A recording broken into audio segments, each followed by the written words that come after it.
नमस्कार दोस्तों, समीक्षा इंस्टीट्यूट के यूट्यूब चैनल में आपका बहुत-बहुत स्वागत है। जैसा कि आप सभी देख पा रहे हैं कि हम मध्य प्रदेश लोक सेवा आयोग के मुख्यालय के बाहर खड़े हुए हैं और इस समय अभी आईटीआई प्रिंसिपल की इंटरव्यू चल रहा है।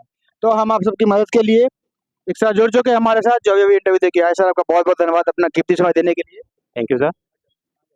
और हमारे व्यूअर्स को थोड़ी अभी जानकारी दे सकते हैं, आपका नाम, आप कहाँ से हैं? सर मैं शुभम वानखेड़े छिंदवाड़ा जिले से हूँ। अच्छा, तो सर आपका किसके बोर्ड में इंटरव्यू था? सर कुश्ती सर के बोल रहे ओके। तो जैसे कि आप इंटरव्यू रूम में एंटर किए, तो आपसे किस-किस प्रकार के प्रश्न पूछे गए? आपका इंटरव्यू कितनी देर चला, थोड़ा बता सकते हैं?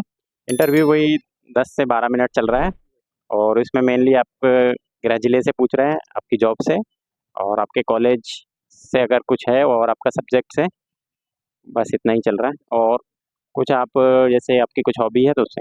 तो आपसे गृह जिले से क्या प्रश्न पूछा गया? गृह जिले में जैसे कि छिंदवाड़ा में क्या फेमस है, तामिया के पातालकोट के बारे में पूछा। और आपकी हॉबी से क्या प्रश्न पूछा गया? हॉबी में बस इतना ही पूछा कि क्या है आपकी हॉबी और बस। तो और टेक्निकल क्वेश्चन क्या पूछे गए आपसे थोड़ा बता सकते हैं किस-किस प्रकार के? टेक्निकल में जैसे मैं सिंचाई विभाग में हूँ तो उससे रिलेटेड, नहरों से रिलेटेड ये और जो डैम के गेटों से रिलेटेड वो क्वेश्चन करे गए हैं।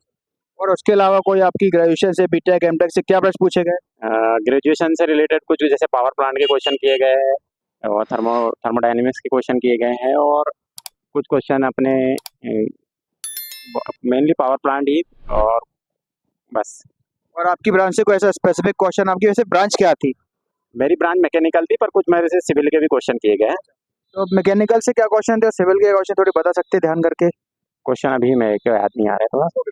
तो सर जैसे कि आईटीआई प्रिंसिपल का इंटरव्यू था, तो आपसे क्या थ्योरी बेस्ड क्वेश्चन पूछे गए कि यदि आप प्रिंसिपल बनेंगे तो आप क्या-क्या चेंजेस लाना चाहेंगे? आईटीआई क्यों आया है? नहीं, मेरा इंटरव्यू इस पे नहीं गया, मेनली वो टेक्निकल पे ही रहा और स्किल डेवलपमेंट से रिलेटेड ऐसा कोई क्वेश्चन नहीं किया गया। बस कुछ एनसीवीटी के बारे में पूछा गया था बस। और मध्य प्रदेश में और सेंट्रल स्पॉन्सर इतनी सारी स्कीम्स चल रही हैं आईटीआई को लेकर, गवर्नमेंट बढ़ावा दे रही है उसको, तो उससे संबंधित कोई प्रश्न पूछा गया क्या स्कीम्स बताइए या ऐसा कुछ? नहीं, स्कीम के बारे में नहीं पूछा गया कोई, बस। और आईटीआई की 10 यूनिट जैसे पेपर में आई हुई थी, तो उससे संबंधित कोई प्रश्न पूछा गया क्या 10 यूनिट से? लगता है कि जो पेपर में यूनिट दी गई थी, इधर भी उसका इम्पोर्टेंट है कि उसको पढ़ना चाहिए एक बार उन यूनिट को। उन यूनिट से बेसिक जो जनरल चीज़ें हैं, सिलेबस से तो ऐसा कुछ नहीं आ रहा, आपकी प्रैक्टिकल जो चीज़ें हैं मेनली वही, वो कहीं भी जा सकते हैं और कुछ भी पूछ सकते हैं, आपकी प्रोफाइल से देखते हो। अच्छा, तो जो जॉब प्रोफाइल वाले हैं, उनको थोड़ा जॉब अपना प्रोफाइल एक बार तैयार करके आना चाहिए। जी, जो प्रोफाइल से तो बिल्कुल क्वेश्चन आ रहा है और आपके सब्जेक्ट के टेक्निकल से भी थोड़े क्वेश्चन आएँगे। तो जैसे आप जिस ब्रांच से उससे हट के ही प्रश्न पूछ सकते हैं वो। जैसे आप मैकेनिकल हो तो आपसे कुछ सिविल के क्वेश्चन अगर आपकी जॉब प्रोफाइल में है रिलेटेड तो ही पूछेंगे, नहीं तो नहीं पूछते।